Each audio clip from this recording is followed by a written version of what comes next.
தண்ணியே குடிப்பா.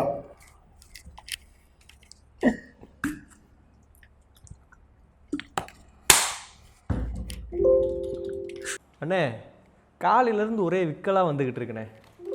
ஒருவேளை என் ஆள் நினச்சிக்கிட்டு இருப்பான்னு நினைக்கிறேன். ஒரு ஃபோனை போட்டு பேசுவோம்.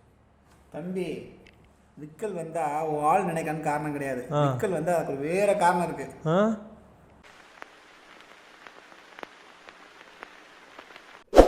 இந்த சேனலில் இப்போ நீங்கள் பசையமாக பார்க்குறீங்க அப்படின்னா இந்த red colour subscribe button click பண்ணிக்கோங்க.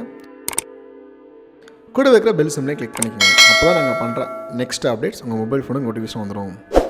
நாம் சுவாசிக்கும் போது காற்றை உள்ளிழுக்கிறோம். அப்போது மார்பு தசை விரிகிறது.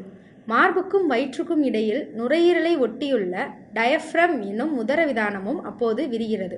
உடனே தொண்டையில் உள்ள குரல் நாண்கள் திறக்கின்றன.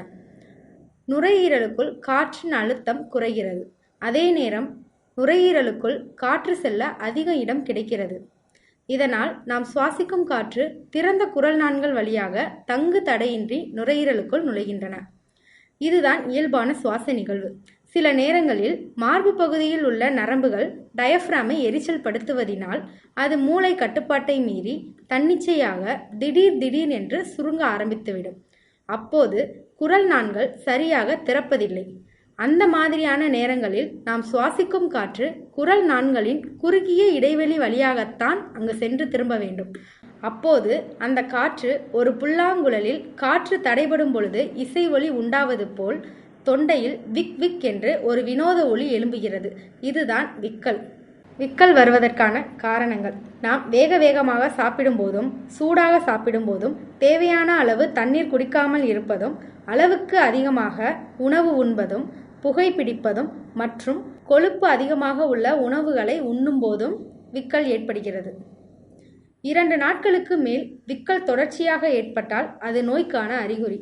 இரைப்பையில் அல்சர் இருக்கும்போது, சிறுநீரகம் பழுதாகி இரத்தத்தில் யூரியா அளவு அதிகரிக்கும் போதும் விக்கல் ஏற்படுகிறது.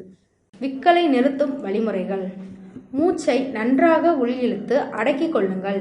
20 எண்ணும் வரை மூச்சை விடாமல் அடக்கி பின்பு மெதுவாக மூச்சை விட வேண்டும். இப்படி 5 முறை செய்தால் விக்கல் நின்றுவிடும். வேகமாக குளிர்ந்த தண்ணீர் 1 செம்பு குடித்தால் விக்கல் நின்றுவிடும்.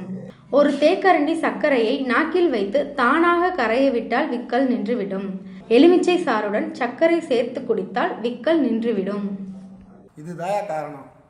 ஏனே, விக்கல் வந்தது ஒரு குத்தமானே. சபா.